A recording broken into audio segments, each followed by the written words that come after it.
안녕하십니까. 네, 호치민의 인입니다. 오늘 목요일이네요. 한국에서는 식사들 하시고 쉬고 계시겠네요. 저는 아직까지 저녁은 먹지 않았습니다. 왜냐면 아직 여기 6시 반쯤 됐으니까요. 오늘 제가 드리고 싶은 얘기는 최근에 이게 갑자기 저한테 이런 메시지하고 상담들이 많이 들어오더라고요.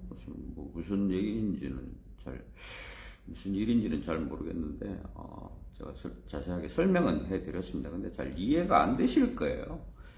이게 뭐냐면, 최근에 이제 저한테 이제 상담하시는 분 중에 아가씨 모집을 어떻게 하냐고 물으시는 분이 많더라고요. 그래서 제가 왜 이제 이거에 대해서는 좀 예민하게 반응을 하냐 하면, 제가 아가씨를 어떻게 모집하는지 그분들한테 뭐 자세하게 알려드릴 수는 없잖아요. 이건 제 노하우니까.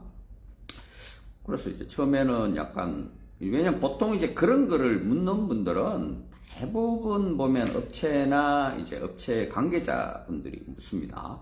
그냥 신랑인 척하고 이제 들어와서 상담하시는 분들이 꽤 계시거든요.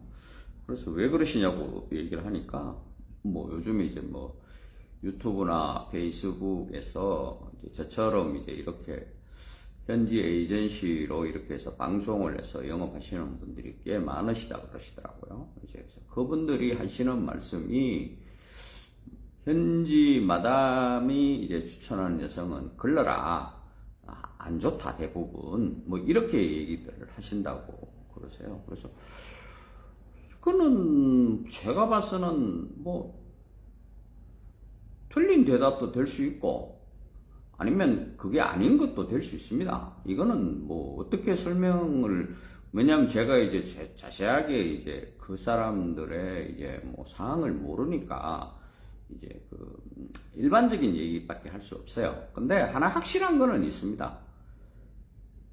이거는 저도 해당되는 상황입니다.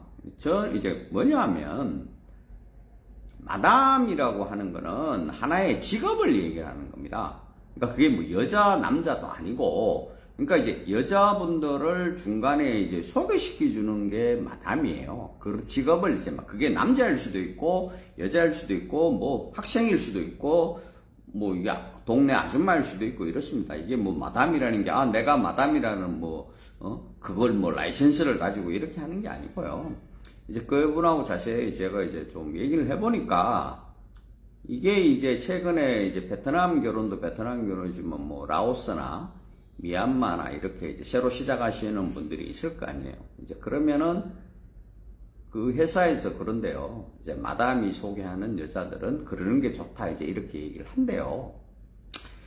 근데 그거는 그 사람들이, 제가 봤을 때는 그 사람들 자체가 경력이 별로 안 많습니다. 왜냐면 그렇게 얘기를 한다는 것 자체가. 이 오래되신 분들은 있지만요, 이 마담도 뭐 옛날에 이제 뭐 베트남, 지금은 이제 베트남이 지난번에도 말씀드렸다시피 왕마담이라는 게 없어요. 왕마담인 게 자기가 왕마담이라고 얘기를 하지 않죠. 이제 한국에 있는 업체 입장에서 그냥 뭐 아가씨를 한 50명, 100명씩 데리고 있고, 그걸 볼 수 있게 해주는 걸 그냥 왕마담이라고 편의상 이제 부르는 걸 이제 불렀고, 그 밑에 이제 마담들이 있는데, 그 마담들은 보통 이제 기본적으로 이제 한 10명 내외의 이제 아가씨들을 데리고 있습니다. 그 밑에 이제 내려가면은 이제 뭐 새끼 마담이니 이제 모집 마담, 이제 이런 분들은 주로 이제 호치민이나 하이퐁에 있는 게 아니고 시골에서 직접적으로 아가씨들을 모집합니다. 그래서 마담하고 거래를 하느냐 안 하느냐는 이렇게 보시면 아주 간단합니다. 이 아가씨를 소개받고 그 소개비를 주느냐 안 주느냐예요. 쉽게 말해서 뭐 내가 시골에 있는 뭐 잘 아시는 분하고 막 해가지고 아가씨를 소개받고, 그 아가씨가 뭐 결혼할 때든 아니면 뭐 해서 뭐 100만 동이든 200만 동이든 뭐 500만 동이든 1000만 동이든 그 돈을 주기 시작하면 그 사람이 마담인 겁니다. 근데 여기에 뭐 호치민의 아가씨들을 뭐 10명, 20명 데리고 있는 마담들하고 거래를 안 하고 나는 시골에서 직거래를 하니까 이거는 마담이 아니다? 그건 아니라는 거죠. 그것도 마담이에요. 그래서 그 회사가 마담하고 거래를 하고 안 하고는 아가씨 소개비를 따로 주느냐 안 주느냐예요. 그게 원칙입니다. 뭐 그걸로 인하면 저희들은 소개비가 없습니다. 예, 전 소개비를 주지 않습니다. 심지어는 뭐 그게 뭐 자기 여동생을 소개한다고 해서 저는 소개비를 주지 않고 자기 친구를 뭐 우리 회사에 소개하니까 소개비를 이런 것도 없습니다. 예, 그거는 소개비를 주지 않습니다. 자, 보자고요. 그럼 마담하고 거래하는 거하고 이제 하이펑에 이제 주로 이제 업체분들하고 대화를 해보면 잘 안 통하는 말이 대부분 그렇게 얘기합니다. 뭐 저희들이 이제 마담에 대한 피해를 저희들이 누구보다도 잘 알고 있으니까요. 첫째 이제 마담이 그 신부들을 이제 모집해서 숙식하고 이제 공부도 안 시킵니다. 그냥 자기들이 알아서 그냥 유튜브 보고 스스로 공부합니다. 그러면서 이제 뭐 그 서류들을 빼들어 놓고 그래서 이제 매칭이 되고 나면 그 서류 비용을 뭐 한국 업체에서 직접 받는 사람도 있겠지만 주로 보면 이제 중간에 또 이제 현지 에이전시가 있죠. 이제 그 사람들한테 이제 비용을 받고 아가씨들 서류를 넘겨주고 또 어떤 마담들은 그거를 그렇게 하고 그 신부가 한국에 나갈 때까지 실질적인 또 관리나 이런 거는 또 마담이 계속 하는 경우도 많습니다. 저는 이제 그렇게 하지 않습니다. 왜냐하면 그렇게 했을 때 벌어지는 그런 이제 안 좋은 이제 것들을 너무 많이 보고 알고 있으니까요. 그래서 그런 것들을 한국에 있는 업체들이나 또 한국에 있는 사장님들한테 얘기를 하면 대부분 그렇게 얘기합니다. 자기 마담은 안 그렇답니다.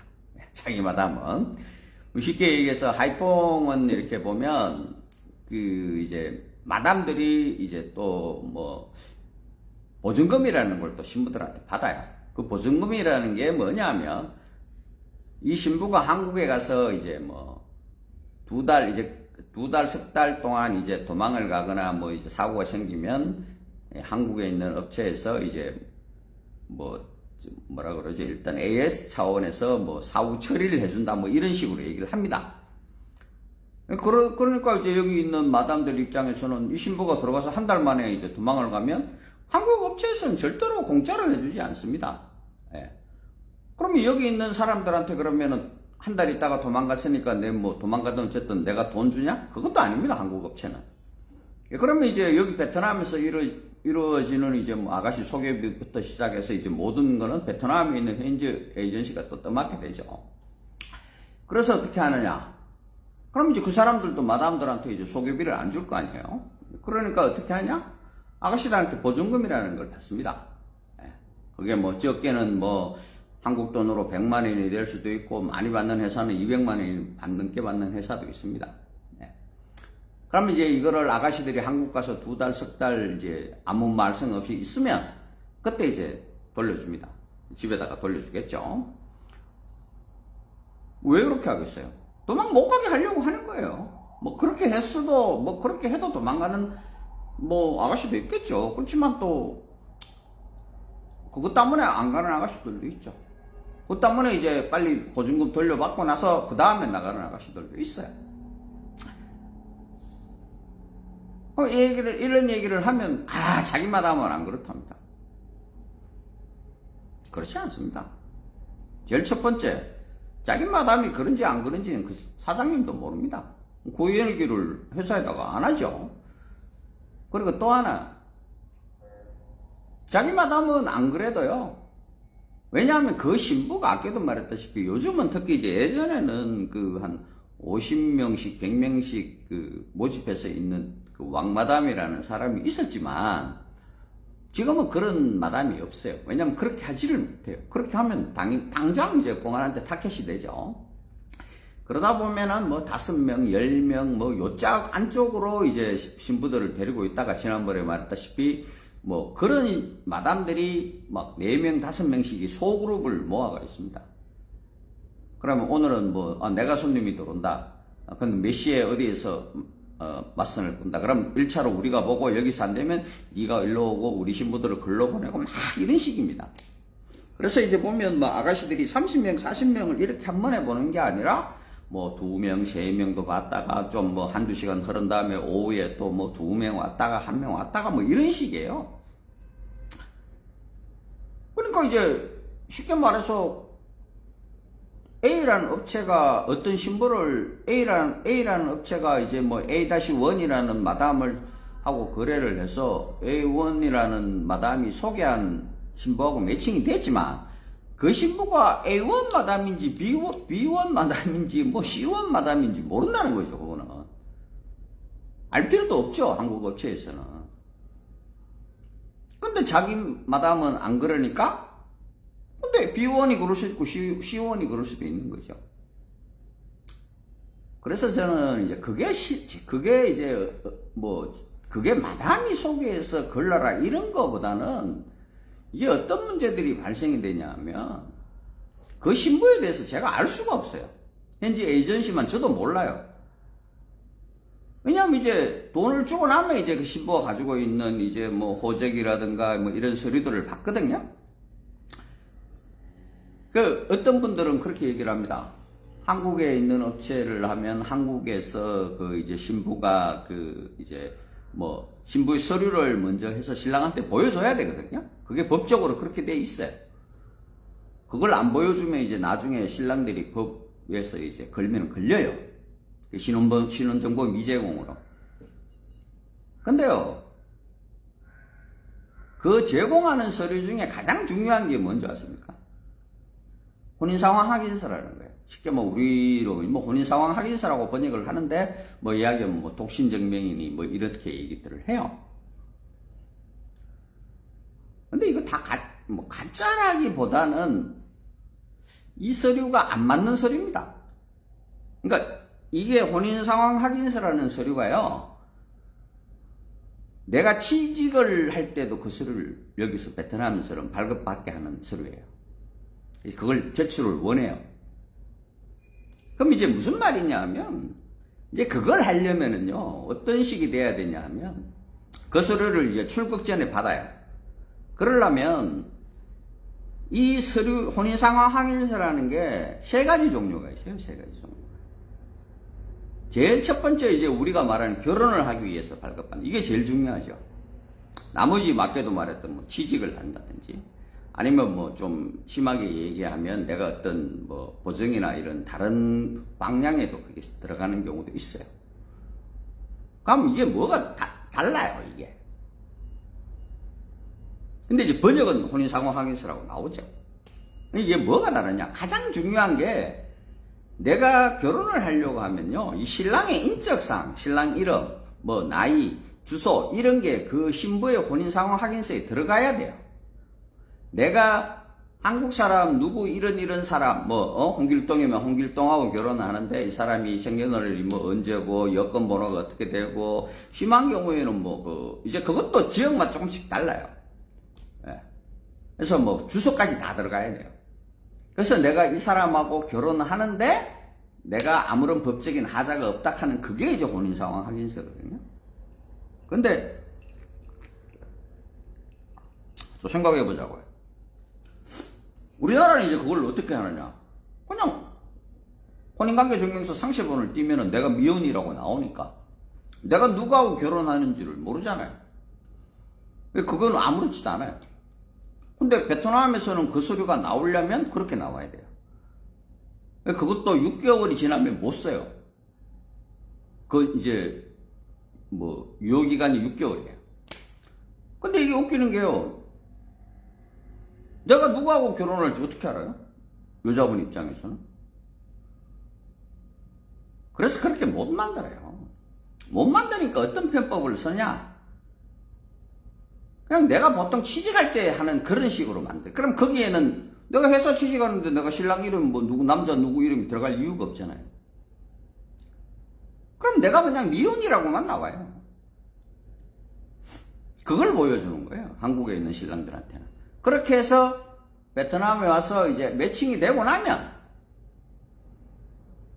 그게 있어야 이제 한국에 혼인신고를 하든 뭐가 되든 하니까 그게 나오면 또 번역해서 공정해서 한국에 있는 사무실을 보내요. 그럼 이제 서류 갈아 끼우긴 하죠.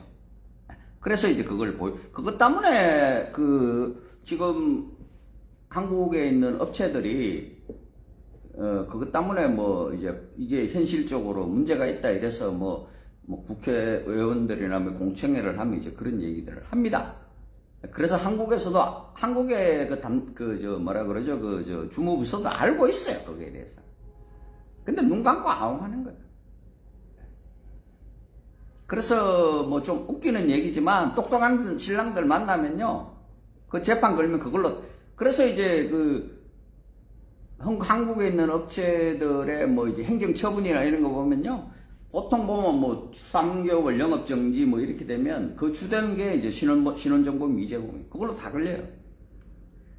근데 뭐 내가 잘 만났으니까 안 걸 수도 있는 거고 또 아니면 뭐 내가 뭐 그렇게까지 안 하겠다 이런 그런 사람들이 뭐 대부분 한 8, 90% 되니까 그냥 넘어가는 거지 그 자체가 걸려요.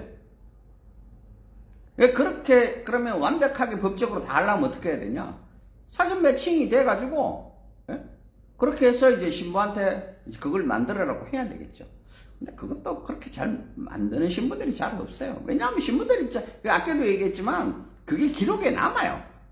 여기는 다 수기록을 표시하기 때문에 그게 뭐 아니 기록에 남는다고 해서 그거는 없지만서도 신부 입장에서는 그렇잖아요. 내가 저 사람을 얼굴도 안 보고 내가 저 사람하고 결혼을 할 거라는 걸 어떻게 해서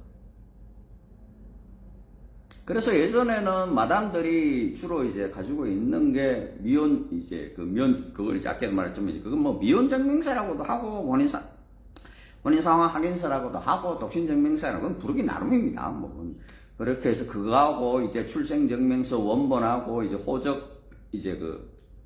호적부라고 있어요.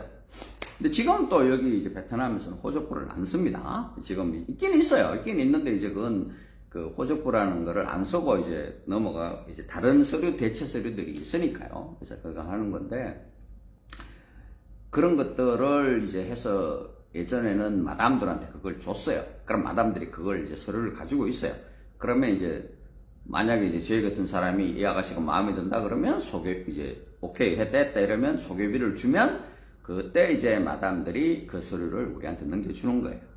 이제 그래야 이제 이 아가씨들이 왜냐하면 이제 베트남 지금 요즘은 조금 상황이 다르지만 예전에는 그 호적부나 이제 미혼 혼인상황 확인 증명서나 그 다음에 이제 이제 출생 증명서나 이런 걸 원본을 잊어버리면 안 되는 건 아니지만 조금 이제 귀찮아요. 그래서 좀 심하게 얘기하면 뒷돈도 좀 써야 되고 또 그걸 새로 만들어야 되고 막 이래 되니까 그거에 대해서 이제 그렇기 때문에 그 서류를 가지고 있는 마담들이나 회사 말을 좀 신부들이 잘 듣는 이제 그런 경향들도 있었던 거예요. 자, 그래 되니까 이게 이제 마담들이 추천하는 신부를 걸러라가 아니라 그 마담들이 서류를 가지고 있다 보니까 내가 미리 서류를 확인하는 게 아니다 보니까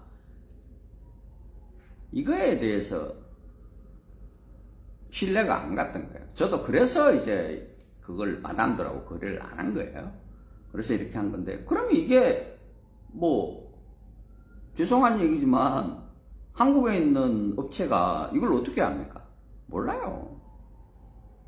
그리고 죄송한데 요즘 이렇게 보면 건터나 이런 지방에 있는 이제 작은 마담들하고 거래를 해서 직접 이제 와서 행사를 진행하시는 회사들이 있어요. 예, 제가 압니다. 근데 이제 그분들은 그러죠. 자기들이 직접 하는 걸. 직접은 아니죠. 그 아가씨 모시면 또 마담이 하는 거예요. 그럼 그 마담은, 물론 그분들은 그렇게 얘기하시죠. 자기들 마담들은 안 그렇다고. 근데 제가 아까도 말씀드렸다시피, 그걸 어떻게 쉽게 보면요, 마담들이요, 아가씨들도 마찬가지지만, 10명을 소개를 받으면요, 어차피 한두 사람이 문제가 있는 거지, 10명을 소개받는데 10명이 다 문제가 있는 건 아니거든요. 근데 우리가 원하는 거는 그 한두 사람의 문제를 정확하게 진행을 하기 전에 우리한테 기회 들어왔으면 좋겠어요. 쉽게 말해서 이 아가씨가 결혼을 했든지, 아니면 미혼모인지, 좀 더 심하게 얘기하면 뭐 지금 현재 남자친구가 있는지 미리 알아야 될 거 아니에요. 근데 이거를 이제 마담들 입장에서는 그게 물론 마담들이 이런 건 있어요. 이게 제가 마담하고도 거래하는 이유 중에 하나인데 마담들 입장에서는요. 오늘 하루에 이 아가씨를 소개해서 빨리 매칭되는 게 좋지. 이게 이틀, 3일 후에 매칭되면 원하지 않아요. 한국에 있는 업체나 여기에 있는 현지 에이전시들하고 다르다는 거죠. 생각하는 게. 이게 왜 문제가 되냐. 통역도 똑같다는 얘기예요. 이제 지금 이제 한국에 들어가 살고 계신 이제 여러 이제 오래된 신랑들, 최근에 결혼한 신랑들도 그렇고 신부들한테 물어보세요. 통역이 중간에서 장난을 치는 경우가 아주 많습니다. 그러니까 사장이 뭐 100%는 아니지만 7, 80%는 베트남 말을 알아듣고 서류를 볼 줄 알아야 된다는 얘기예요.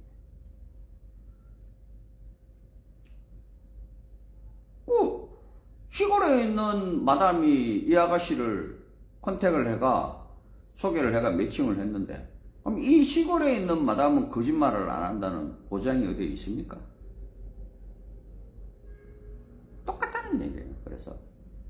그래서 이게 뭐 큰 한국에 있는 큰 업체를 통해서 호치민에 있는 마담을 통해서 소개를 받거나 왜냐면 그 마담도 신부들을 직접적으로 모집하는 경우도 있어요.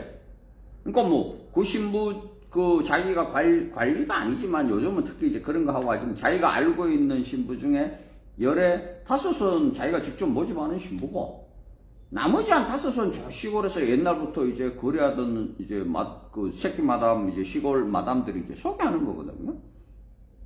그러면 이게 좀 넓혀보면요. 이건 뭐 미얀마는 안 그렇고 라오스는 안 그래요? 똑같다는 얘기예요. 필리핀도 마찬가지고요. 똑같아요. 다만 이제 거기서 좀 그러면은 뭐 아까도 어떤 분들이 뭐 제가 그랬지만은 제가 왜 이렇게 저도 아가씨들 모집하고 소개비 주고 하는 게요. 큰 그 비중을 차지하지 않습니다. 마담들한테 뭐 쉽게 말하면은 뭐 만약에 한국에서 1,500이라는 돈을 업체에서 받는다고 쳐요.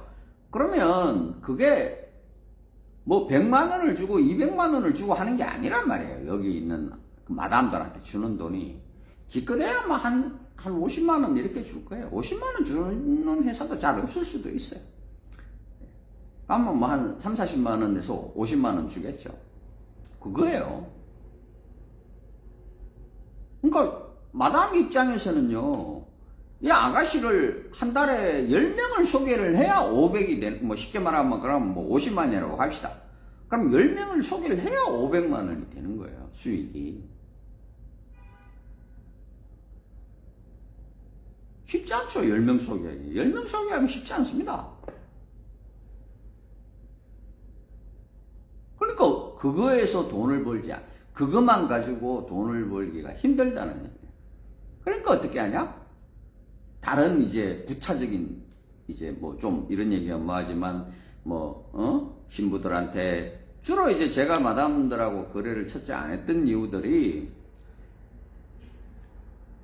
이제 신부가 이제 매칭이 되고 나면 뭐 요즘은 좀 그게 좀 이제 덜한데 요즘은 왜냐면 원체 길어요. 그 신부들이 한 5개월에서 뭐 심하면 한 8개월 정도 기숙사에 머물러야 되는 거예요. 예전 같은 경우는 한두 달 기숙사에 머물거든요. 그러다 보니까 그 한두 달 때문에 기숙사를 머물다 보니까 따로 기숙사를 관리를 안 해요. 그럼 그 사람한테 그냥 이제 위임을 해요. 그러고 나서 신부 한 명당 100불 주니 200불 주니 뭐 이러거든요. 그러면 이게 생각을 해보세요. 혼자 있으면 100불이지만 신부가 10명 있으면은 100불씩만 받아도 1000불이고 20명 있으면 2000불이 되는 거잖아요. 근데 지난번에도 얘기했지만 뭐 한 명이 밥을 먹거나 세 명이 밥을 먹거나 기본적인 뭐 식용유, 뭐 간장, 밥 별 차이가 없잖아요. 그러다 보니까 신부들이 거기 있는 동안에 굉장히 고생을 해가면서 있는 거예요. 그리고 좀 죄송스럽지만 또 그러다 보면 아까도 말했잖아요. 그 마담이라는 게 여자만이 아니라 남자거든요. 그럼 특히 그 기숙사를 관리하는 애들은 나이들이 어려요. 그러다 보면 참 말도 안 되는 일이지만 또 다른 사고들이 생겨요. 물론 제가 이런 얘기하면 사람들이 그런 얘기합니다. 우리 회사는 안 그렇다. 그렇죠. 그러죠. 사장님이 직접 관리하시는 거 아니잖아요. 한국에 있는 사장은요, 그 기숙사가 어디 있는지도 모르는 경우가 80% 이상이에요.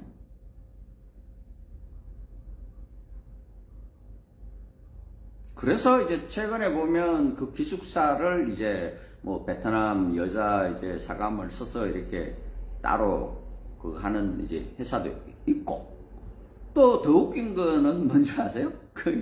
참 이런 얘기하고 하는데, 현지 에이전시, 이제 한국의 에이전시죠. 한국의 에이전시가, 또 이제 기숙사하고 이 교육만 또 전문으로 하는 서류 하시는 분들 중에 이제 그런 분이 계신데, 따로 이제 하시는 분이 계세요. 그럼 뭐 거기는 기숙사에 보면 아가씨들이 뭐 20명, 30명씩 막 있어요. 이게 규모의 그거거든요. 한 달에 1명, 2명 하면 다른 기숙사 할 필요도 없고 하지를 못하죠.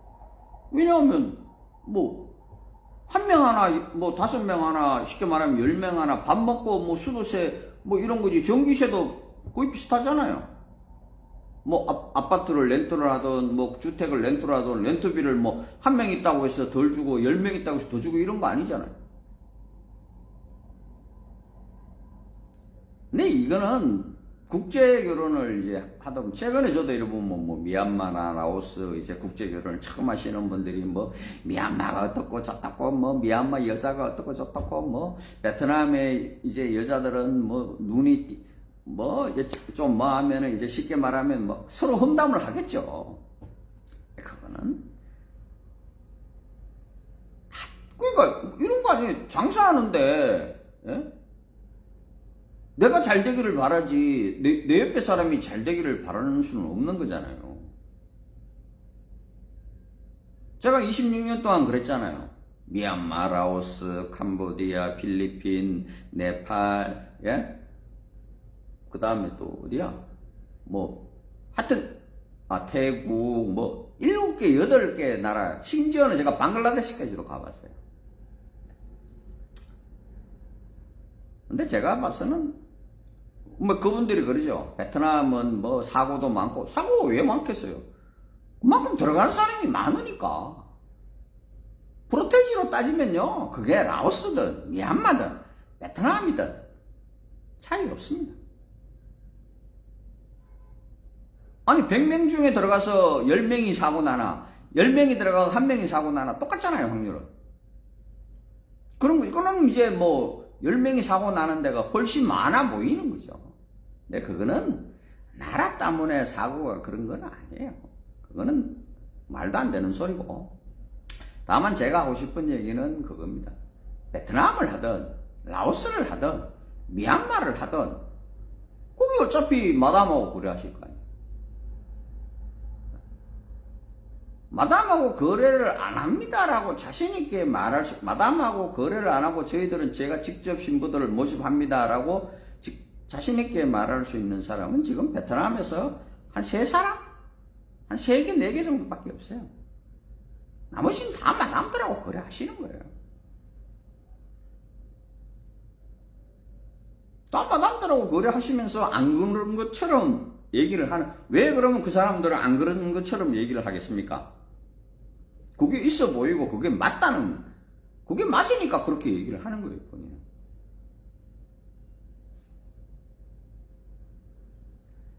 그리고 그러면은 뭐 개인적으로 소개를 받아가지고 개인이 모집해서 뭐 하면 그럼 그게 맞느냐? 그것도 정답은 아니에요. 개인이 모집하고 개인이 뭐 한다고 해서 그 사람이, 쉽게 말하면 이런 거잖아요. 내가 26년을 지금 베트남에서 이 일을 하고 있지만 처음에 한 15년?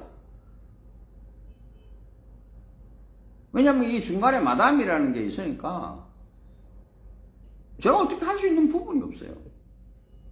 그게 싫어서 제가 이제 직접적으로 이걸 했다 그냥. 처음엔 많이 싸웠어요. 지금 건터나 이런 시골에 뭐 빈장에도 계시고 건터에도 계시고 뭐 이렇게 또 뭐 어떤 분들은 그렇게 얘기를 하는 분도 계세요. 뭐 제가 그분들을 뭐 직접적으로 접촉은 안 해봤지만 어떤 분은 자기는 돈 받고 해주는 게 아니라는 분도 계세요. 그럼 뭐를 받는지는 모르겠어요. 뭐 아니면 뭐 진짜로 다 공짜로 해주는지 어쩌는지는 모르겠어요. 근데 그거는 뭐 각자 개인이 알아서 하시면 되는 거고. 근데 저는 이제 이런 거예요. 그러면 그런 분들은 베트남에 대해서 잘 아시고 그러냐? 안 그래요? 그럼 보통 그런 분들은 지금 이제 최근에 한 3, 4년 전부터 이제 시작하신 분이 많죠. 그럼 이제 이런 것들은 어떤 문제들이 발생이 되냐? 그냥 들은 얘기는 있죠. 근데 무슨 일이 생겨가지고 직접적으로 자기가 막 해결은 안 돼요. 해본 적도 없고. 그런 거에 대한 부담은 항상 가지셔야 된다는 거, 신랑분들이.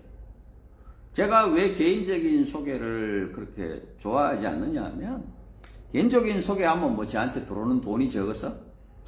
그것도 아니에요. 실제로는. 개인적인 소개를 해서 저한테 뭐 여기 기숙사 교육시켜주고 서류 맡기고 뭐 이렇게 하잖아요? 그러면은 별 차이 안 나요. 제가 뭐 직접 소개를. 그 대신에 저는 이제 책임은 그만큼 적죠. 별 차이 안 납니다. 제가 지난번에도 말했다시피 뭐 개인적으로 그 페이스북에서 여자분 만나서 뭐 한국에서 여자분 만나서 결혼을 하면 뭐 돈이 뭐 한 2, 300만 원만 들고 뭐 결혼하고 뭐 이래야 될 거 아니에요. 안 그래요. 그렇게 될 수가 없어요. 뭐 어차피 개인적인 소개로 만나나 업체를 통해서 만나나 현지 에이전시를 통해서 만나나 뭐 여기 마담을 통해서 만나나 끝나고 나면 돈 차이는 그렇게 생각보다 크지 않습니다. 그게 뭐 조금씩은 줄어들 수 있겠지만 근데 그것도 자기가 어떻게 하느냐에 따라서 다른 거지 그렇게 하니까 이렇게 들고 그렇게 하니까 요거 들고 이런 건 없어요. 뭐 그걸 어떻게 알아요?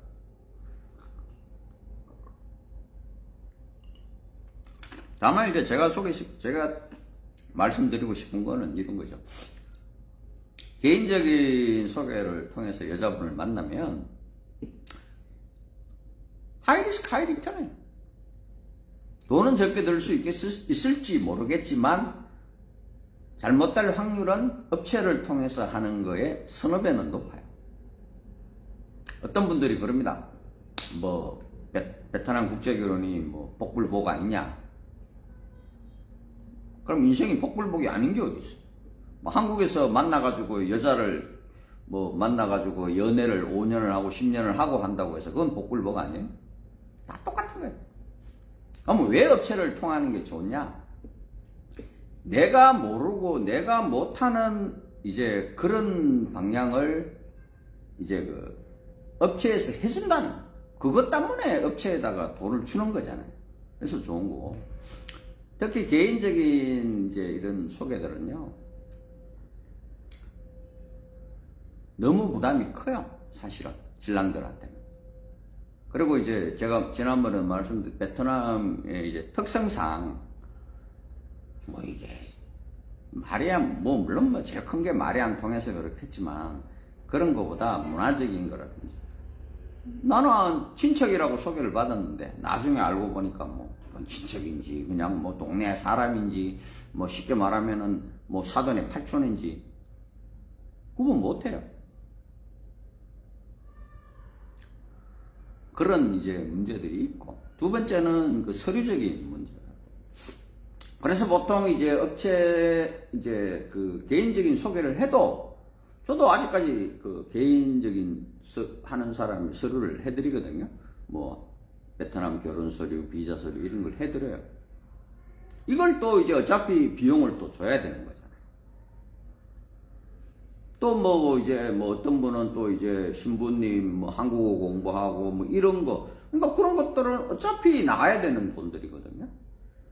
이제 그런 부분들이 있다는 거고. 그래서 뭐 개인적인 소개를 뭐 통하면 개인적인 소개로 통하는 여자들은 좋고 마담을 통해서 소개받은 여자들은 나쁘다, 이건 아니에요. 그거는 뭐 누구를 어떻게 소개를 받느냐가 중요한 게 아니라 자기한테 이제 어떻게 그 맞느냐 안 맞느냐, 이제 그거가 중요한 거지. 잠시만요. 신랑분이 전화가 왔었네요. 나중에 전화를.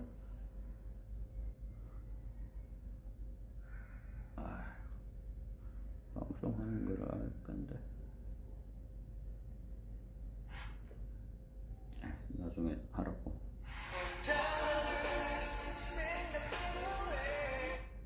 그래서 그게 중요하지는 않다는 말씀을 드리는 거고. 그럼 뭐가 해야 되냐? 이게 업체를 통해서 소개를 받았던, 개인을 통해서 소개를 받았던, 자기가 페이스북을 해서 소개를 받았던, 그게 중요하지 않아요. 그럼 뭐가 중요하냐? 진행 방식이 중요해요. 그래서 어떻게 진행하느냐?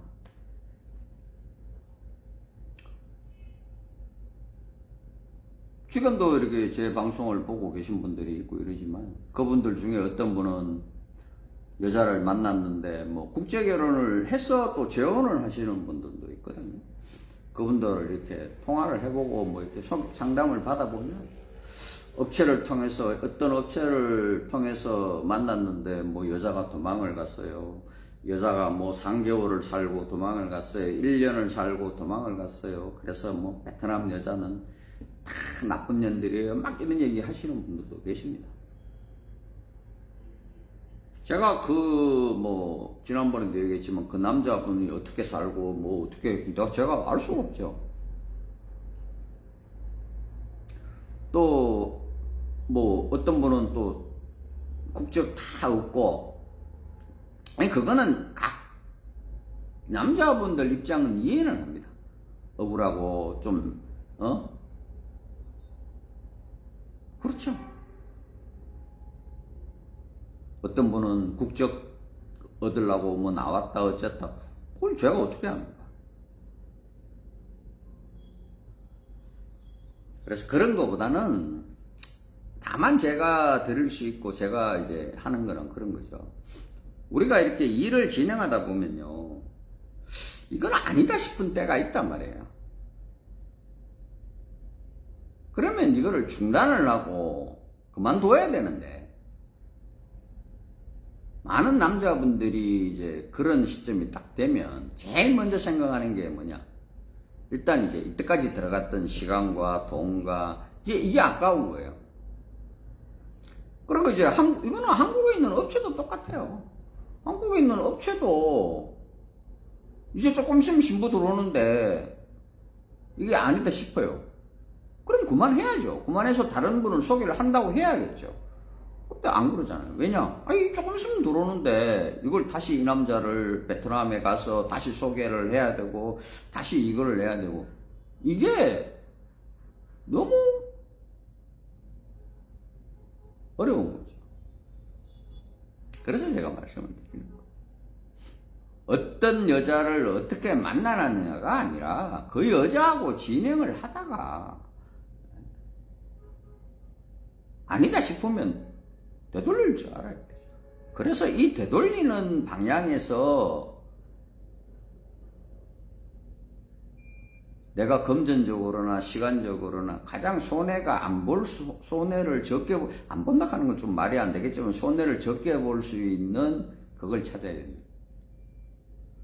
한국에 이제 계신 분들은 그런 얘기 하거든요. 저한테 주로 그런 얘기 많이 합니다. 한국에 여자분이 들어왔는데 뭐 한 달, 두 달 안에 뭐 여자가 도망가고 이혼 가고 뭐 이혼했다. 그럼 그런 얘기를 해요, 저한테. 아, 한국에 있는 업체들은 그걸 다 보상해주고 막 그런 얘기를 해요. 그럼 제가 그러죠. 어느 회사가 어떻게 보상을 하는데요? 보상을 해줄 수가 없어요, 보상을. 이혼했는데 그러면 5년 어차피 있어야 돼요.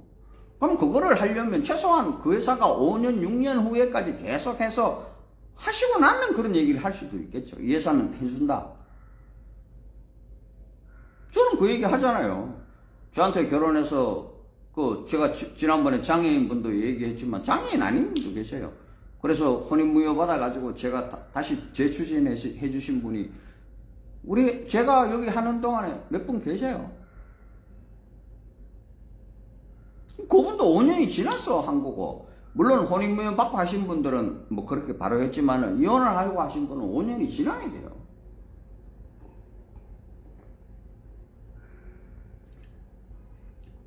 어떤 분은 그러시더라고요. 계약서를 쓸 때 뭐 그 회사에서는 여자가 뭐 들어와서 뭐 한두 달 안에 도망가면 뭐 이제 보상을 하고 뭐 어쩌고 저쩌고 있다고 계약서에 맞다고 그러시더라고. 제가 그 계약서 사진 찍어서 보내라고. 참 웃깁니다. 단 조건들이 많아요.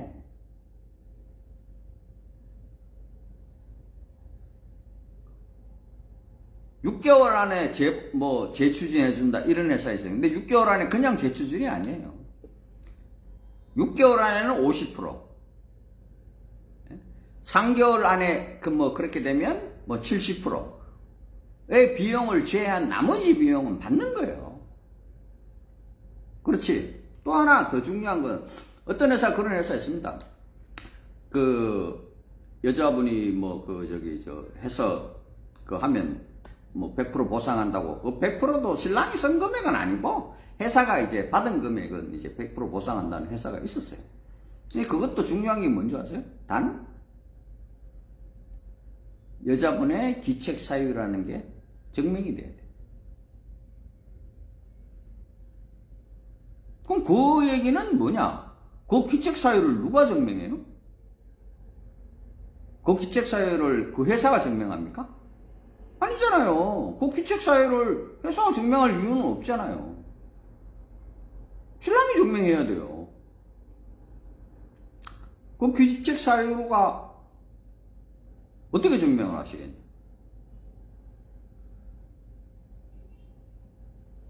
그 회사 지금 영업한 지 2년도 안 됐더라고요.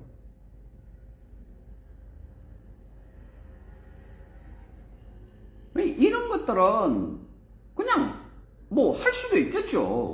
그건 그 사람이 능력이고 또 그 사람이 5년, 10년, 그건 시간이 지나가야 하는 거니까 제가 어떻게 할 건 아니지만 현실적으로 제가 봐서는 그런 거예요. 그런 거를 믿고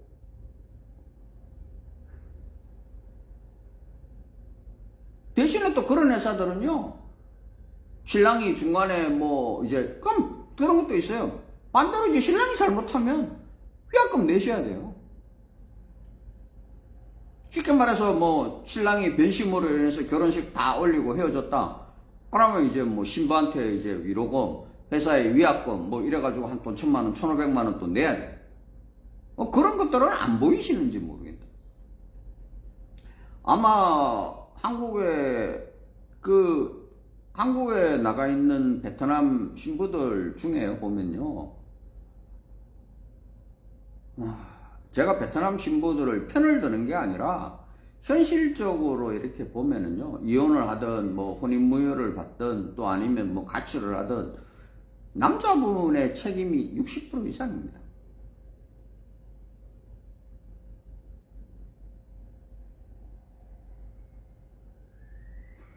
그 남자분들이 착각을 하고 모르시는 게들이 굉장히 많아요. 쉽게 말하면은 이제 베트남 부인이 여기서 이제 결혼을 해가지고 여기 아기가 있어요. 아기가 있는데 그거를 제대로 얘기를 안 하고 한국에 결혼을 했어요. 근데 그걸 나중에 남자분이 알았어요. 이혼을 할 수 있죠. 그게 혼인무효 사유가 안 돼요.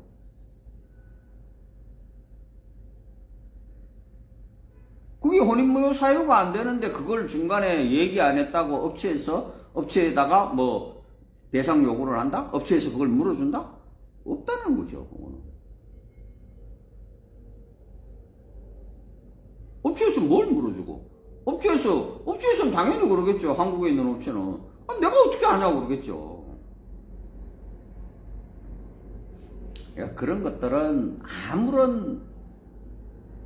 그러니까 좀 이런 얘기하면 웃기는데요. 그 표준 약관이나 이제 계약서 있잖아요. 그게 신랑을 위해서 있는 계약서가 아닙니다.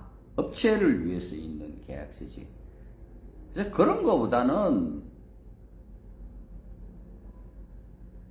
돈 나눠주고, 그리고 중간에 아니다 싶으면 그만하고, 그리고 또 그때까지 들어가는 비용은 업체에서 보전해주고, 이게 현실적이라는 거죠. 물론 뭐 본인이 신부한테 선물 사주고 옵션을 주고 이런 걸 가지고 저한테 돌려달라고 하면 저는 그런 건 우리가 책임을 못 집니다라고 얘기를 합니다. 저한테 저도 준 것도 아니지만 그걸 또 그렇게 하는 이유는 딱 하나예요. 그렇게 하면요, 죄송하지만 제가 이 신부가 사장님하고 아니고, 그리고 이 신부가 나쁜 여자니까 그만하세요라는 얘기를 안 하죠. 아니, 내가 돈 물어줘야 되는데 그 얘기를 왜 하겠어요? 그래서 그런 부분은 제가 책임지지 못할 부분은 책임을 못 진다고 처음부터 얘기를 하는 거고, 나머지는 저는 다 책임집니다. 중간에 교제하다가 그만둬도 회사에 준 돈은 100% 다 보전이 돼요. 그래서 그런 거는 마담을 통해서 여자분을 만나든 개인적인 소개를 받으면 그건 어디 가서 말 못하는 거겠죠. 그래서 아까도 말했지만 제가 서류만 해주는 걸 좋아하는 이유가 그런 책임에서 제가 책임을 져야 될 이유가 아무것도 없잖아요. 개인적으로 두 분이 만나가지고 서류를 해주다가 싸워가지고 안 한다 이러면은 제가 뭐라고 그러겠어요. 그래서 편해요, 그게. 그래서 그거는 아닌 거고, 분명히 말씀드리는데, 어떤 회사는 자기들은 마담을 안 하고 여기 베트남에 현지에 와가지고 아는 사람을, 그게 마담이에요, 그게. 마담이 어디 마담이라고 여기 이름 붙이고 다니는 게 아니라고요. 여기서 시골에서 한 명을 소개했던, 두 명을 소개하는 그게 마담이에요.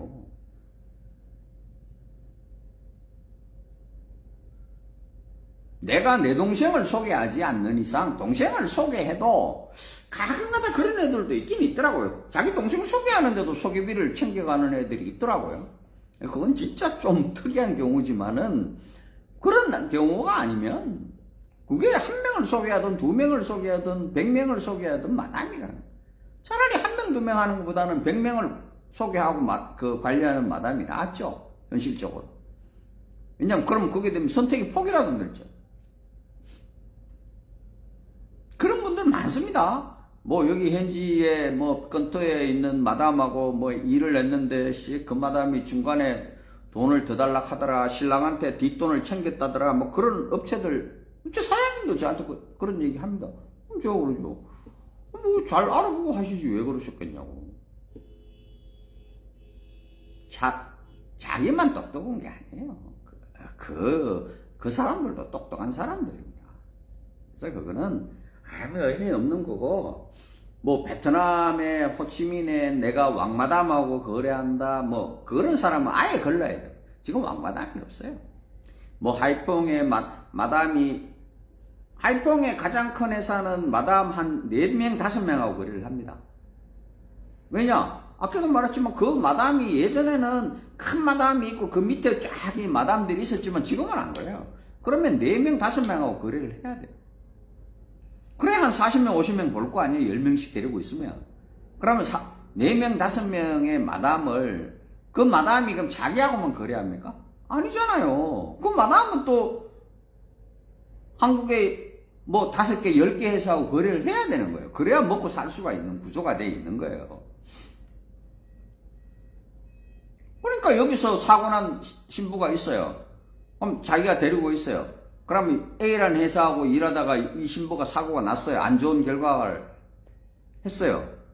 그럼 이 A라는 회사에다가는 다시 소개를 안 해도 자기가 거래하고 있는 다른 B나 C라는 회사에다가는 소개를 한다는 거죠. 그래서 제가 마담하고 거래를 안 하는 거고, 그래서 하지 말라는 거예요. 다른 이유 없습니다. 그 마담이 뭐 소개를 하는 여자들은 나쁜 여자고 그런 게 어디 있어요.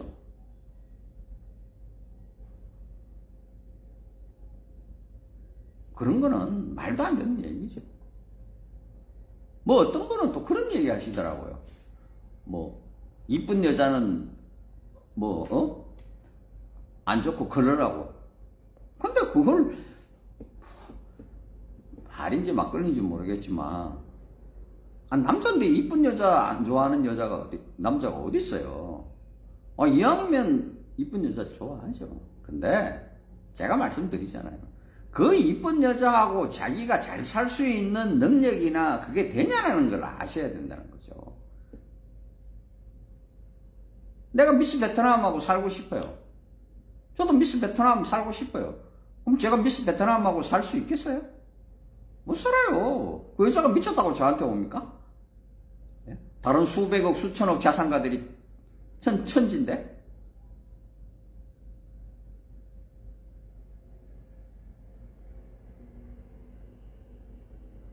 내가 50대 중반이에요.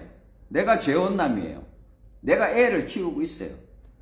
근데 내가 20대 초중반에 초혼녀를 찾는다고요? 그것도 이쁜 여자로?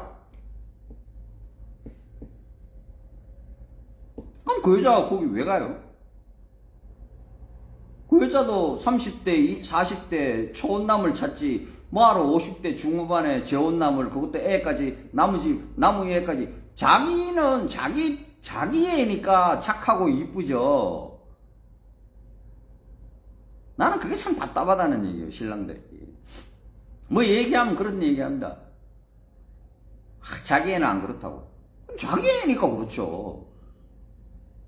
근데 그게 입장 바꿔 마누라 입장에서는요 남의 애잖아요. 그거 자기 애 아니잖아요.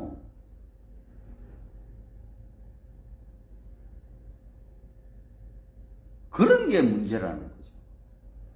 그런 게 문제고, 그렇게 하실 것 같으면 차라리 그냥 혼자 사시는 게 낫다고 말씀을 드리는 거예요. 솔직하게. 제가 이렇게 50대 중후반에 최근에 60 가까이 60인가 그 양반이 되셨는데 그 재혼남이 한 분 계세요. 그분은 애는 다 컸더라고요. 애들은 다 커가지고 다 독립했다 그러더라고요. 그분하고 이렇게 상담을 하시는데 제가 상담하고 한 세 분인가 좀 추천을 해달라 그러고 세 분인가 추천을 했어요. 근데 이제 본인 마음에는 좀 안 드셨던 것 같더라고요.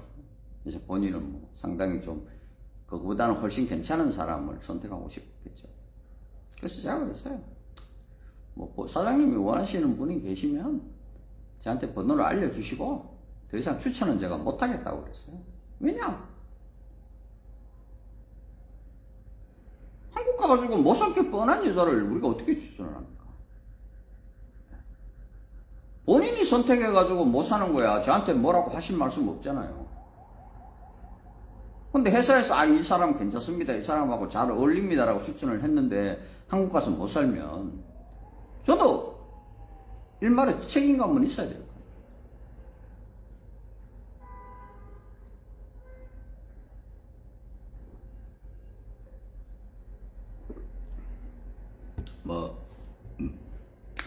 다 업체에서 보면 우리 회사에서는 잘 삽니다. 어쩝니다. 그러면 그 회사에서는 그 회사에 사시는 베트남 분들은 다른 분이세요? 다 똑같은 베트남 여자잖아요. 그래서 그런 거는 쉽게 말하면 그런 거예요. 100명이 결혼하면 10명이 사고가 나도 10%예요. 그러면 굉장히 잘하는 거예요. 근데 그 10명은 안 그렇잖아요. 그 10명은 자기가 100%인 거예요.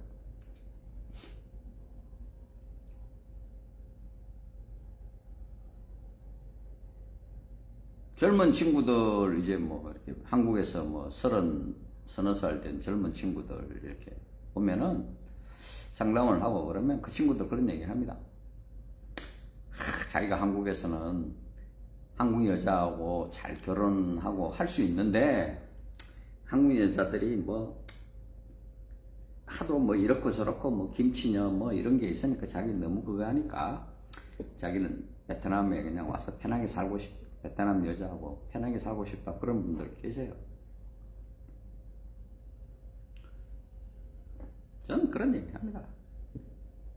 어지간하면 한국에서 찾으시라. 어지간하면 한국에서. 베트남 여자도요, 한국에 가서 5년, 6년 있으면 한국 여자하고 똑같아요, 생각하는 게. 그런 마인드시면 5년, 6년 있다가는 또 다른 한국 여자하고 사는 거하고 똑같다니까요.